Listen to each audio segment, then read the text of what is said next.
ভারত বাংলাদেশ সীমান্তে বাংলাদেশি হত্যা নিয়ে এবার বেরিয়ে এলো চাঞ্চল্যকর তথ্য। দুই দেশের কূটনৈতিক মহলে চলছে নানা জল্পনা।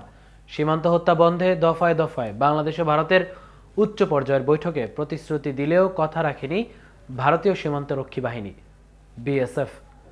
অবৈধ অনুপ্রবেশের অভিযোগে গত 15 বছর শুধুমাত্র যশোরের শার্শা বেনাপোল সীমান্তেই বাহিনীটির হাতে নির্মমভাবে হত্যার শিকার হয়েছে 41 বাংলাদেশি।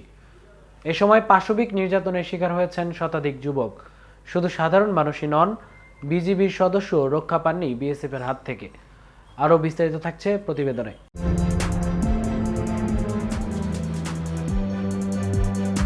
গত বছরের 22 জানুয়ারি বেনাপোলের ধান্যখোলা সীমান্তের বিপরীতে হত্যাকাণ্ডের শিকার হন বিজিবির সৈনিক রইচউদ্দিন।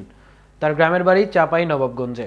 ওই দিন ভোর আনুমানিক 5:30টার দিকে বিজিবি যশোর ব্যাটালিয়নের ধান্যখোলা বিওপির জেলেপাড়া পোস্ট সংলগ্ন এলাকায় ভারত থেকে আসা একদল গরু চোরা কারবারিদের সীমান্ত অতিক্রম করে আসতে দেখে বাংলাদেশের সীমান্তরক্ষী বাহিনীর টহল দল তাদের চ্যালেঞ্জ করে।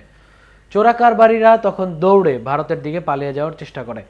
এ সময় বিজিবি টহল দলের সদস্য সিপাহী মোহাম্মদ রইসউদ্দিন চোরা কারবারিদের পেছনে ধাওয়া করতে করতে ঘন কুয়াশার কারণে দলবিচ্ছিন্ন হয়ে পড়েন।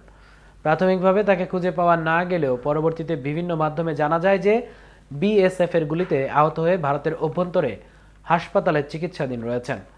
চিকিৎসাধীন অবস্থায় দুপুরের দিকে ওই বিজিবি সদস্য মৃত্যুবরণ করেন। নিহত বিজিবির সিপাহী রইস উদ্দিন এর লাশ পতাকা বৈঠকের পর 24 জানুয়ারি সকাল 10টা 15 মিনিটের সময় 49 বিজিবির কাছে হস্তান্তর করেন বিএসএফ। সর্বশেষ 18 ডিসেম্বর বেনাপোলের পুটখালি সীমান্তে 3 বাংলাদেশিকে হাত পায়ের রক কেটে হত্যা করে বিএসএফ। প্রায় 2 মাস হতে চললেও এখনও জানা যায়নি কিভাবে তাদের মৃত্যু হলো। সে বিষয়ে এখনও পুলিশ কিছু জানতে পারেনি। তবে নিহতদের পরিবারের দাবি, ভারতীয় বিএসএফ এর নির্যাতনে তাদের মৃত্যু হয়েছে। মানবাধিকার লঙ্ঘন করে এসব হত্যাকাণ্ডের একটিরও বিচার হয়নি।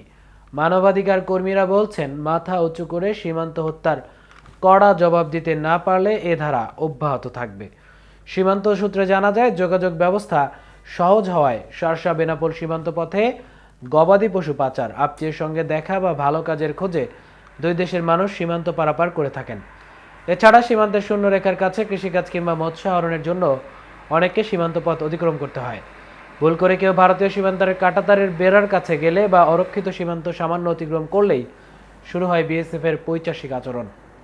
সীমান্তে চোরাচালান ও বাংলাদেশ থেকে অবৈধ অভিবাসন প্রতিরোধের কারণ দেখিয়ে বিএসএফ এর বিতর্কিত শুট অন সাইট নীতি সীমান্তে বহাল রয়েছে। এতে বিএসএফ কারণে অকারণে গুলি করে আসছে। তবে এখন গুলির পরিমাণ কমলেও নির্যাতন চালিয়ে হাত পায়ের শিরা কেটে নদীতে ভাসিয়ে দেওয়ার ঘটনা বেশি ঘটছে। তবে তাদের এই আক্রোশের শিকার কেবল বাংলাদেশিরাই। এসব হাতাহাতির একটি বড় অংশ হলো গবাদি পশু ব্যবসায়ী। গত 15 বছরে শার্শা বেনাপোল সীমান্তে 41 বাংলাদেশি হত্যার শিকার হয়েছেন। তাদের মধ্যে এখনও পরিচয় মেলেনি 6 জনের। এতক্ষণ সাথে ছিলাম আমি মামুন। কেটিভি নিউজের সাথে থাকার জন্য ধন্যবাদ।